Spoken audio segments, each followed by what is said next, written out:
자, 라이브가 시작되었습니다. 안녕하십니까. 두 분 들어와 계시네요.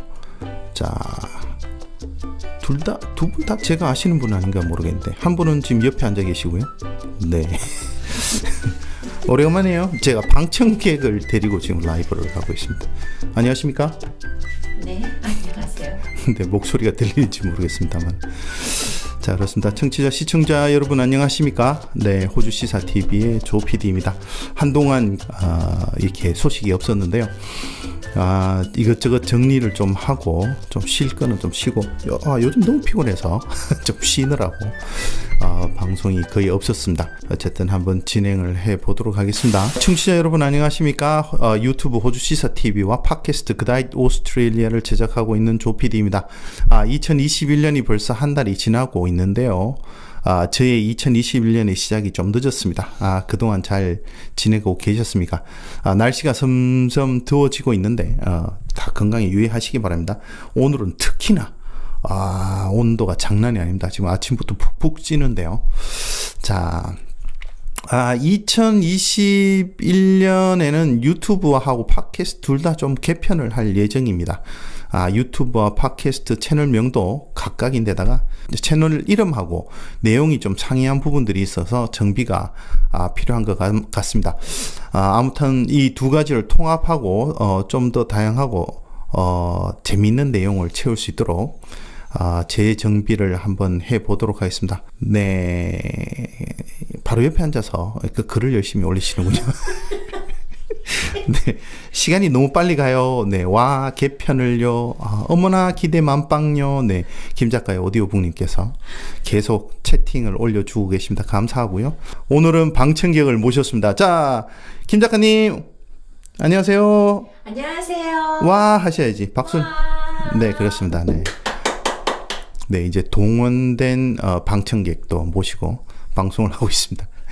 아무튼 저희 채널을 조금 재개편할 생각이니까 그때까지 좀 기다려 주시고요. 그 와중에 제가 중간중간 주의 깊게 봐야 될 것들이 있으면 제가 또 한번 정리해서 드리도록 하겠습니다. 자, 오늘도 기사 하나를 가져왔습니다. 한 꼭지를 다뤄볼 텐데요. 자, 호주가 지금 코로나를 엄청 잘 맞고 있죠.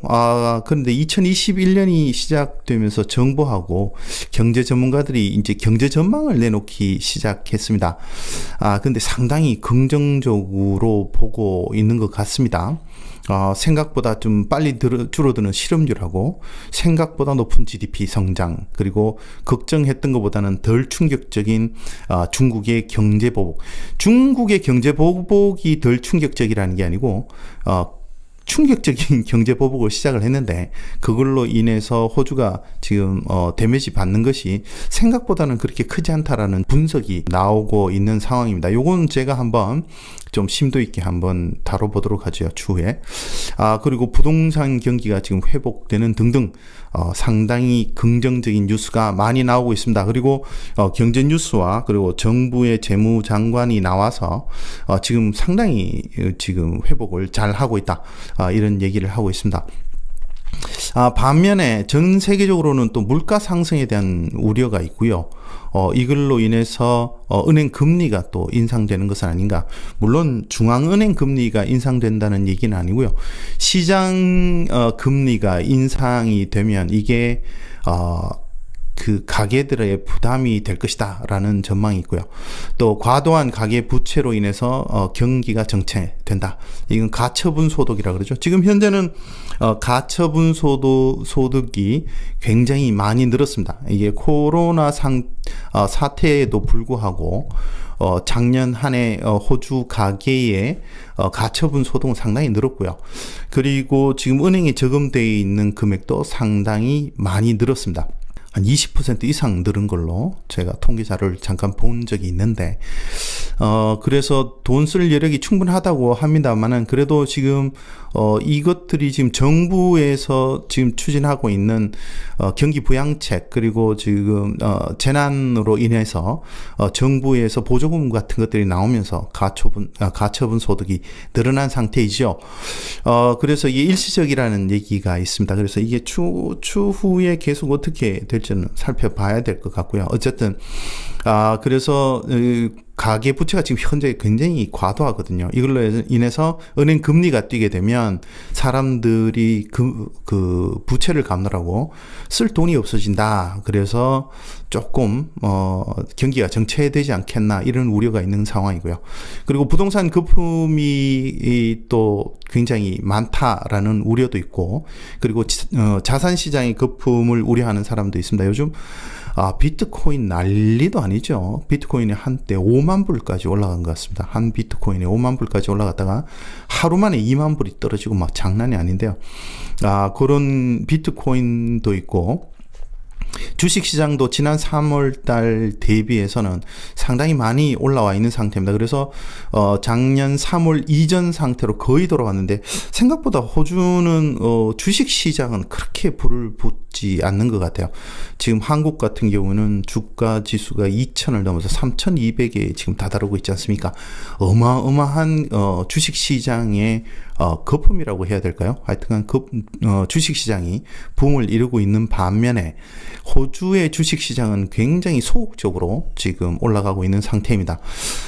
그래서 지금 주가 지수는 제가 정확하게 기억을 못 하겠는데 2020년 2월 달 수준에 거의 육박하고 있는 상태입니다. 아직 넘지는 못한 상황이고요. 그래서 자산시장이라고 그러면 부동산으로 대변되죠. 그래서 부동산 시장이 굉장히 지금 뛰고 있는데, 이런 거품 현상이 있을 수 있다라고 우려하는 전문가들도 있습니다. 그래서 경제 현상은 한 가지인데, 이 한 가지를 보고 분석하는 쪽에 긍정적인 것과 부정적인 것, 이 두 가지가 존재를 합니다. 그래서 경기가 좋다라고 하는 뉴스들은 상당히 많이 나와서 제가 뭐 경제를 부정적으로 보는 건 아닙니다만, 그래도 균형을 맞추기 위해서 제가 조금 우려되는 부분들을 조금씩 갖고 와서 전해드리고 있는 상황입니다. 진아님 들어오셨네요. 안녕하십니까? 반갑습니다. 네. 블랙스완 호주 환율 전망이 궁금해요 하셨습니다. 블랙스완 저희 트레이드 마크를, 네. 저희 방송국 이름을 갖다 쓰시는군요. 아이디를. 2BM이 투 블랙스완 미디어라 그래서 제가 2BM이라는 이름으로 지금 이 전체 채널들을 운영하고 있는데요. 좋은 뜻은 아니더라고요. 경제 쪽에서는 굉장히 좀 안 좋은 건데, 호주 환율 전망이요. 환율을 전망한다는 것은 신의 영역이라고 제가 듣고 있는데요. 지금 얘기하기로는 지금 미국 달러가 지금 약세인데요. 요거가 강세가 될 거라고 지금 예측하시는 분들이 있고요.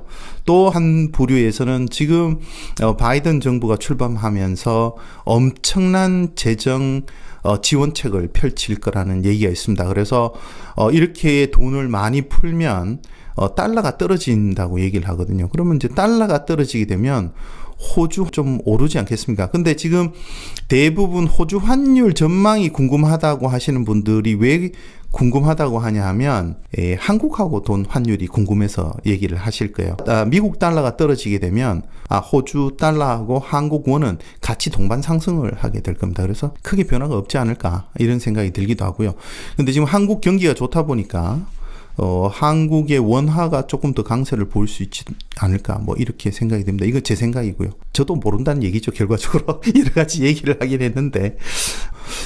데이비드 리님, 경제 뉴스 기다리고 있었는데 매주 부탁드려요. 너무 잘 보고 있어요 하셨습니다. 죄송하고요. 앞에 말씀을 드렸는데 조금 개편을 해볼까 해서 지금 제가 뭐 하다 보니까 지금 좀 늦었습니다. 하여튼 최대한 노력을 해보겠습니다. 매주 한번 해보도록 하겠습니다. 김 작가의 오디오북님께서 개편되면 자손 선생도 나오실 건가요? 그럼 이렇게 하셨는데, 자손 선생이 솔직히 2번 빵꾸 내셨습니다. 네, 나온다고. 밥을 한 번 먹으면 나온다 그러는데 밥을 2번 먹었는데 아직 안 나오고 계십니다.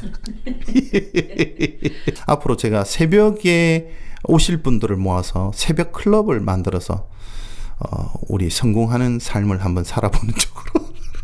누가 4시 반에 일어나면 성공한다 그래서. 자, 그러면 일단 기사 내용도 보고 또 얘기를 한번 나눠보죠. 자, 자산 거품까지 말씀을 드렸습니다. 그래서 긍정적으로 경기를 긍정적으로 보는 경제 전문가도 있고 부정적으로 보는 전문가도 있다고 말씀드렸습니다. 근데 지금 자산 시장이 지금 상당히 오르고 있다 그러지 않습니까? 굉장히 좋습니다. 그죠? 돈이 많이 풀리고 금리가 싸면서 자산 시장이 좋아진다고 하는데 우리 관심은 여전히 부동산 아니겠습니까? 지금 집값이 오르는 건 사실이고요. 그리고 지금 분위기가 지금 심리가 집을 사야 된다는 쪽으로 지금 흐르고 있는 것 같습니다. 그래서 집값이 오르는데, 근데 이 집값 오르는 것도 잘 봐야 됩니다. 이게 로케이션 이러지 않습니까? 로케이션에 따라서 진짜 집값이 오르는 곳이 있고요. 어떤 때는 평균으로 보통 집값을 얘기를 하기 때문에 오른다고 하는데 실제적으로 지금은 대도시를 벗어난 바깥쪽에서 지금 집값이 상당히 오르고 있는 편이고요. 그래서 평균을 내서 얘기를 하면 집값이 전체적으로 올라 보입니다만 특정 지역은 또 떨어지는 곳도 있다고 지금 얘기를 듣고 있습니다. 그러니까 지금 보시려 그러면 세세하게 보셔야 됩니다. 이게 뭐 아파트냐, 주택이냐, 타운하우스냐, 로케이션은 어디냐, 쭉 다 확인을 하셔야 되는 겁니다.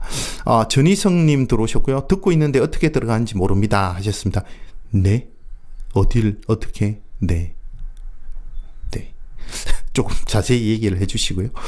자, 그래서 부동산에 관심이 많은데 제가 말씀드렸다시피 부동산이 엄청 뛰고 있다는 소식이 거의 모든 매체에서 지금 통해서 전해지고 있습니다. 그리고 정부의 지원이 있을 때 구매해야 된다는 심리가 아주 지금 널리 퍼져 있다고 합니다. 제 주위에서도 집을 구매하겠다는 사람이 좀 있어요. 그리고 지금 사야 한다고 생각하시는 분들도 많으신 것 같습니다. 그렇지 않나요? 네, 팔려고 하는 사람도 많아요. 그렇죠. 이 판다고. 네, 이 타임에 팔고 나가야 되겠다라고 생각하시는 분도 있습니다. 근데 최근에 지금 호주에서 지금 유튜브 하시는 분이 있던데 그분이 부동산 그 에이전트에서 일하시는 분하고 얘기를 하는데 주택 가격이 오르는 이유 중에 하나가 물량이 좀 딸린다 하더라고요. 내놓는 사람은 적고 살려고 하는 사람이 많다 보니까 좀 오릅니다. 이런 얘기를 얼핏 하고 넘어가는데 내 친구 사야 되는데. 네, 그렇습니다. 지금 그렇고요. 하반기에 물량이 쏟아진다는 얘기도 있습니다. 그러니까 잘 부동산 시장 뉴스를 잘 보고 주택을 사시겠다는 분들은 리서치를 굉장히 좀 많이 하셔야 될 겁니다. 그래서 지금 오르고 있다라는 건 주택입니다. 시내를 중심으로 해서 아파트 가격은 상당히 많이 떨어지고 있는 상태입니다. 그래서 지금 렌트도 안 되고 있는 상황이고요. 그래서 지금 아파트를 투자 목적으로 하고 계시는 분들이 굉장히 어려움을 지금 겪고 있다는 얘기들이 굉장히 많죠. 자, 그렇습니다. 이렇게 주택 가격이 상승하고 부동산 분위기가 고조되는 와중에 이건 이제 새로 사시는 분들한테 관련되는 거고 기존에 주택담보대출을 한 사람들 중에서 코로나19로 인해 가지고 지금 경제적 타격을 입고 이 상환하는데 애를 먹고 있는 사람들도 상당히 있습니다. 그래서 이번에 팬데믹 인맥이 시작되면서 정부가 이렇게 상환하는 게 힘든 사람들한테 주택담보대출 상환을 유예해주는 정책을 펼쳤습니다. 그래서 여기에 대부분의 은행들이 여기에 동참해서 주택담보대출 상환 유예를 해 줬습니다. 그래서 이거 해준 거에 대해서는 굉장히 고맙죠. 못하겠다고 버티면 민간업체인데 어떻게 하겠습니까? 그래서 어쨌든 규제 당국이 그걸 제안해서 하도록 했고 그래서 지금 은행들이 주택담보대출 상환 유예를 지금 해주고 있는 상황인데요. 요게 3월 30일로 만료됩니다. 이제 약 한 2달 열흘 정도 남았는데요. 근데 이제 은행들이 이렇게 부채 상환 유예를 해주면서 그냥 유예만 해주면 좋은데 실제로 그렇게 되진 않았고요. 이거를 은행에서 유예를 해주면서 그 상환이 유예되는 동안에 이자는 꼬박꼬박 붙였습니다. 그래서 실제로 남아있는 내가 갚아야 될 돈의 액수가 만약 6개월을 유예했다 그러면 6개월치 이자가 붙어서 훨씬 커져 있죠. 그래서 이자가 붙고 또 거기에 또 이자가 붙고 했으니까 실제로는 상당히 많이 늘어나 있는 상태일 겁니다. 그래서 이렇게 늘어나 있고 그 늘어난 금액에다가 유예 기간만큼 실제로 이거를 또 빌린 거면 30년 이렇게 빌렸다 그러면 남은 기간 동안 또 30년 플러스 6개월이 되는 거니까 은행들이 이 상환 기간보다 늘어나면서 은행들이 상당한 이익을 취할 수도 있겠다라면서 기사를 쓴 것도 있었습니다. 어쨌든 지금 상황은 부채 상환 유예가 지금 계속되고 있는 상황이고요. 요게 3월 31일까지 계속되고 3월 31일이 되면 종료가 됩니다. 이렇게 유예가 되면서 이렇게 힘든 사람들이 경제적으로 일시적으로나마 압박에서 벗어날 수가 있어서 다행이었는데요. 근데 이 유예가 3월 31일로 끝이 나고 이미 유예가 끝난 분들도 있습니다. 그 작년 말쯤부터 시작해서 은행들이 개별적으로 접촉을 해서 낼 수 있는 사람 내라 그러고 아닌 사람들은 또 이렇게 뭐 계속 상의를 해온 걸로 알고 있거든요. 그래서 이 상환이 그 유예가 끝난 사람들이 좀 최근에 황당한 일을 당했다라는 기사가 있어서 제가 한번 가지고 와 봤습니다. ABC에서 나온 건데요. 자, 그러면 일단 제가 이 기사를 한번 쭉 읽어보고 조금 정리를 한번 해봤습니다. 그걸 한번 먼저 전해드리도록 하죠. 지금 코로나로 인해서 지금 전체 대출자의 약 10% 정도가 주택담보대출 유예를 받았습니다. 그러니까 전체 대출자의 약 10% 정도가 된다고 하거든요. 그래서 이 주택담보대출 유예를 그렇게 10% 정도 받았는데 이게 3월 31일로 종료가 되고요.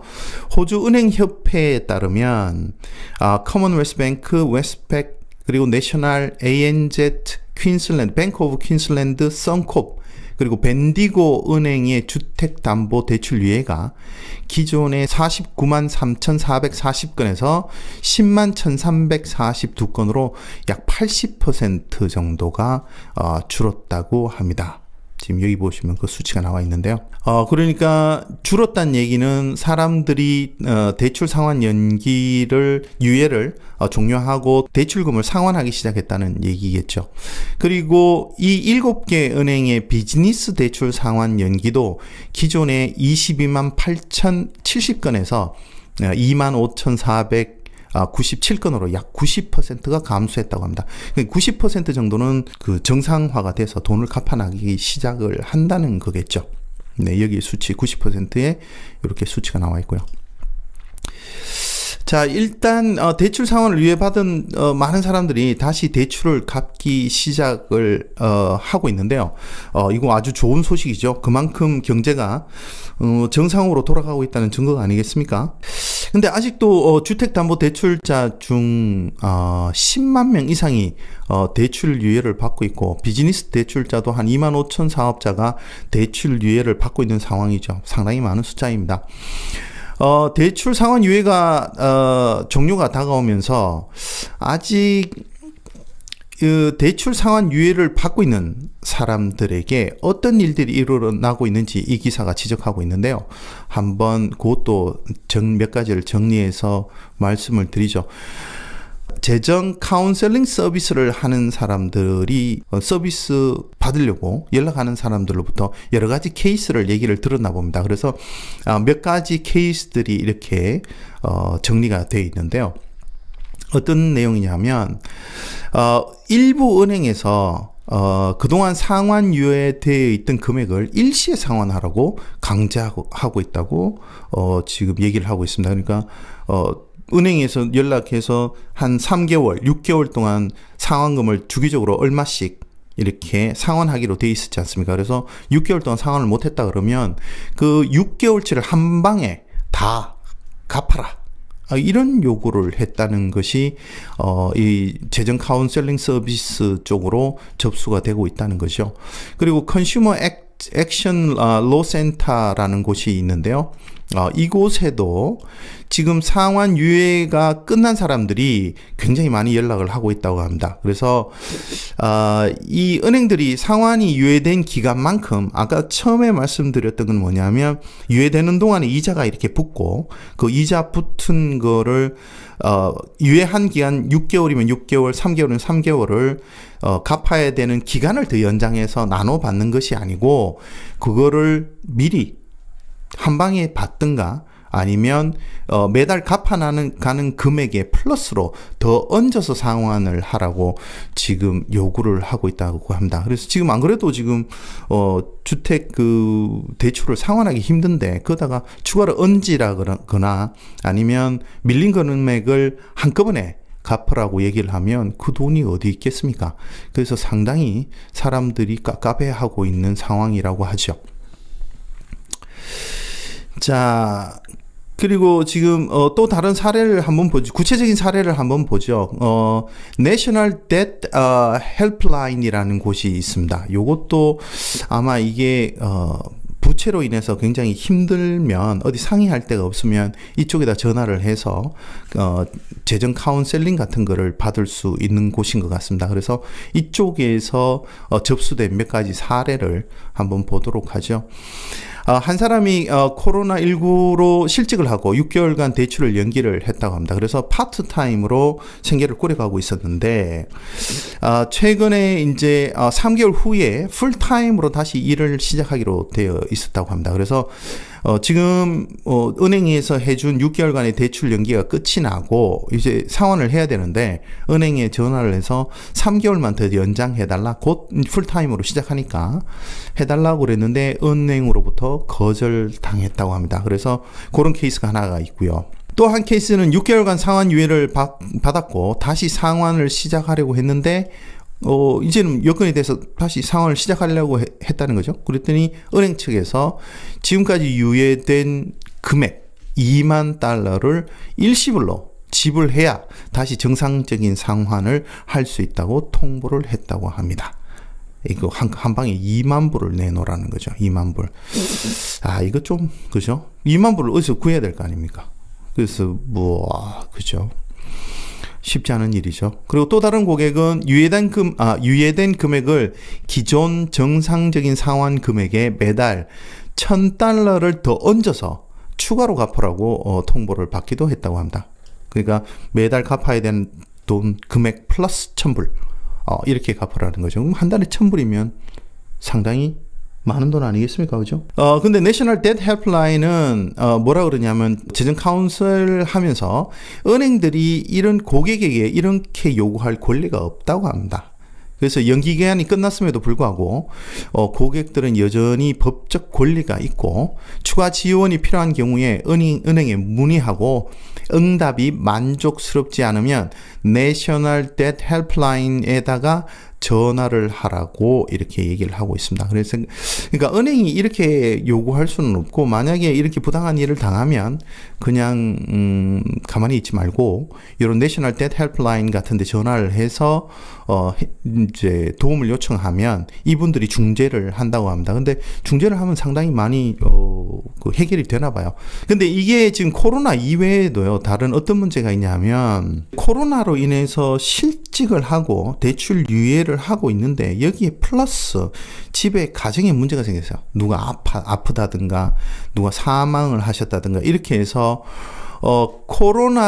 코로나로 인한 문제가 아니고 코로나로 데미지를 한 방 받았는데 또 그 뒤에 다른 문제가 생겨서 또 한 방 더 데미지를 받은 사람들이 은행에다가 좀 도와달라고 요청을 했을 때 한 달 정도 유예를 받은 케이스도 있다고 합니다. 한 달 뒤에는 갚으세요. 한 달까지는 해주는데 그 뒤로는 안 해준다는 거죠. 그래서 상당히 지금 난감해하고 있다. 뭐 이런 케이스도 있습니다. 그래서 지금 몇 가지 이런 케이스들을 쭉 나열하면서요, 이런 게 은행에서 온다고 합니다. 특정 어느 은행에서 그렇게 했는지는 지금 이렇게 명기가 되어 있지 않은데요. 하여튼 은행에서 이런 요구가 있고 이런 요구가 있을 때 도움을 받을 창구가 있다. 제가 그거는 뒤에다가 다시 좀 밑에 요 설명란에다가 어디로 연락해야 되는지 연락처하고 자세한 내용을 올려놓도록 하겠습니다. 자, 이렇게 부당한 일을 당하고 있다라는 기사가 있었고요. 그 뒤에 대출 상환 유예가 종료가 이제 다가오면서 4대 은행이 여기에 대해서 입장을 발표했습니다. 우리가 어떻게 하겠다. 호주 4대 은행이라고 고 얘기를 하면 커먼웰스 뱅크, 웨스트백 뱅크, 그리고 내셔널 뱅크, ANZ 이렇게 네 군데죠. 그래서 거기에서 대변인들이 나와서 얘기한 거를 이제 여기 기사에 실어 놨습니다. 그래서 뭐 각 은행들이 공통적으로 얘기하는 건 그렇습니다. 대출 연장이 종료되더라도 개개인의 상황을 봐서 지속적으로 지원하겠다. 뭐 이렇게 얘기를 하고 있죠. 각 은행별로 조금씩 얘기가 다른 게 있어서 한번 정리를 해봤는데요.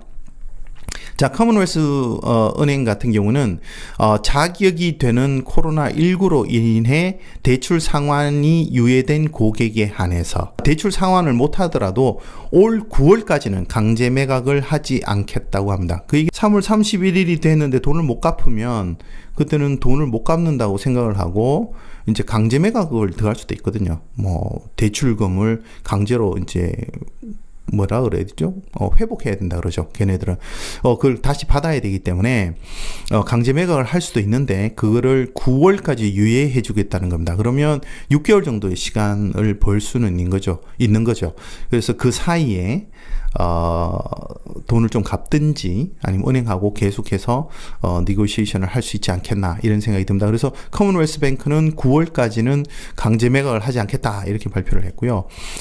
웨스트팩은 대출 유예 고객의 75%가 다시 상환을 시작했다고 밝히면서 케이스 바이 케이스로 맞춤 지원을 할 것이고 정상적인 상환이 가능할 때까지 좀 더 시간을 줄 수도 있다 이렇게 발표를 했습니다.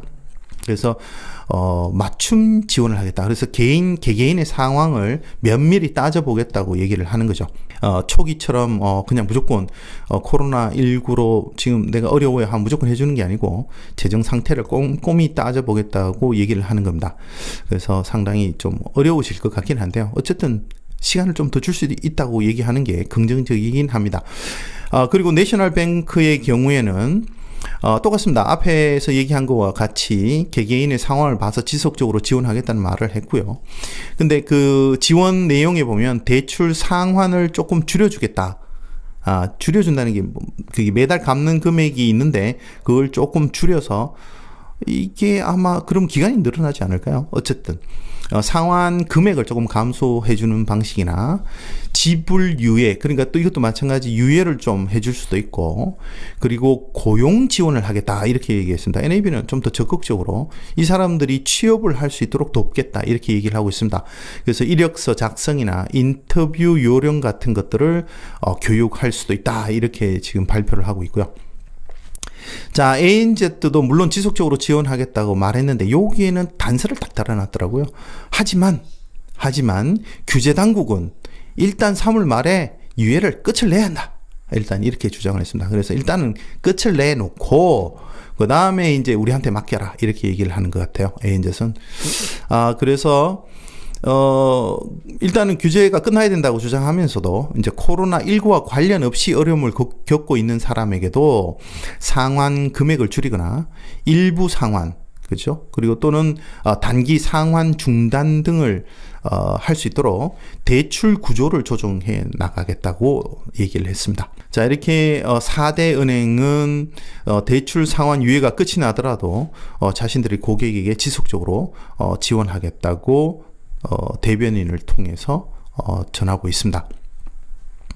자, 이런 약속에도 불구하고 대출 상환에 어려움을 겪고 있는 사람들이 은행과 조정이 잘 되지 않는다면 앞에 말씀드렸던 National Debt Helpline 같은 곳도 있고 Australian Financial Complaints Authority라는 곳이 있습니다. 그쪽에다가 불만을 제기할 수 있다고 합니다. 한번 잘 알아두시기 바랍니다. 아주 급박한 경우에는 좀 도움을 받을 수 있지 않을까 싶은데요. 이 두 군데의 정보는, 자세한 정보는 제가 요거를 라이브를 마치고 정리해서 올리면서 설명란에다가 연락하는 연락처들을 기재해 놓도록 하겠습니다. 웹사이트하고 전화번호 같은 걸 올려놓도록 하겠습니다. 자, 기사는 뭐 이렇게 마무리가 되는데요. 자, 이게 3월이 되면 정부의 코로나19 지원 정책들이 모두 없어진다 그러죠. 뭐 잡키퍼, 없어진다 그러고요. 그리고 잡시커도 지금 계속 테이퍼링이라고 그러죠. 점점 줄여서 옛날에 하루 40불 수준까지 내리겠다고 지금 얘기를 하고 있지 않습니까? 그리고 유예도 끝이 나는 상황이고요. 그래서 이렇게 지원 정책이 계속 이제 끝이 나게 되면 재정 절벽이 올 수도 있지 않냐, 막 이렇게 걱정하는 사람도 있습니다. 근데 이런 지원 정책이 없어지는 걸 걱정을 하고 있는 와중에 최근에 한 라디오에서 트레이디 한 분이 전화를 하셔가지고 뭐라 그러시냐면, 아니 수습을 구할 수가 없다. 사람들이 일을 하기 싫어한다. 실업자 수당을 줄이거나 없애야 한다고 아주 목소리를 높이는 분이 계셨습니다. 이 전화 내용을 듣고 좀 어이가 없긴 했는데요. 사람들이 그 하루에 40불 받고 일을 안 하고 계기겠습니까?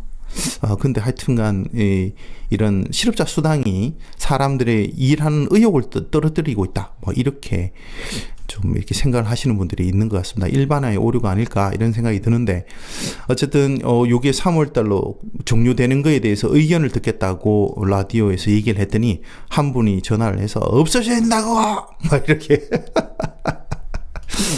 얘기하시는 분이 계시더라고요. 근데 이제 자세히 한번 보죠. 자세히 본다는 게 딴 게 아니고, 호주의 가계부채가 지금 어마어마합니다. 지금 이게 다 부동산 때문에 그런 거 아닌가 싶긴 한데요.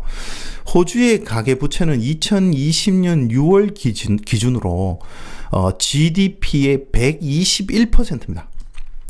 121%. 이게 스위스에 이어서 세계 2위입니다. 세계 2위. 근데 지금 이게 2020년 6월 기준이라고 하는데, 지금 뉴스들 이렇게 보면 세계 최고가 됐다 뭐 이런 얘기도 있고요.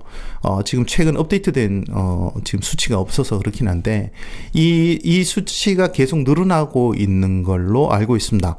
그리고 지금 이번에 또 부동산 붐이 일게 되면 가계 부채는 뭐 어마어마하게 늘어나겠죠. 또 여기서 더 늘어날 가능성이 있습니다. 참고로 한국의 가계부채가 2020년 6월 기준으로 GDP의 약 98.6%인데 세계 7위입니다. 그러니까 한국의 가계부채 굉장히 많아서 지금 위험하다고 하지 않습니까? 근데 호주는 그거보다 훨씬 더 많습니다. 약 20% 이상 더 많습니다. 근데 정부 부채를 한번 보죠. 정부 부채는 지금 제가 막 뒤져봤는데 정확한 수치가 나와 있지는 않아요. 근데 한국이 대략 GDP의 한 40%? 그죠? 호주가 한 50% 정도 될 것 같습니다. 최근 정보는 구할 수가 없고 2018년도, 2019년 자료들만 있더라고요. 근데 대충 그때가 뭐 39.8%, 뭐 41.9% 뭐 이랬던 것 같아요. 45.9% 이랬던 것 같은데 지금은 지금 정부 지원책으로 인해서 훨씬 더 많이 늘어났을 것 같은데요. 어쨌든 호주가 50%, 한국이 40%대입니다. 자, 이렇게 보면 호주 정부의 그 재정 건전성은 뛰어나죠. 그래서 지금 호주는 어느 정도였냐 하면, 만약에 코로나가 없었으면 작년 회계 말에, 그러니까 호주는 회계 연도가 6월 달로 끊어지니까 작년 7월 달이 되면 호주 정부가 흑자를 낸다 그랬어요. 흑자. 근데 코로나가 터지면서 정부 재정을 너무 많이 풀어가지고 흑자는 포기를 한 상태이긴 하죠.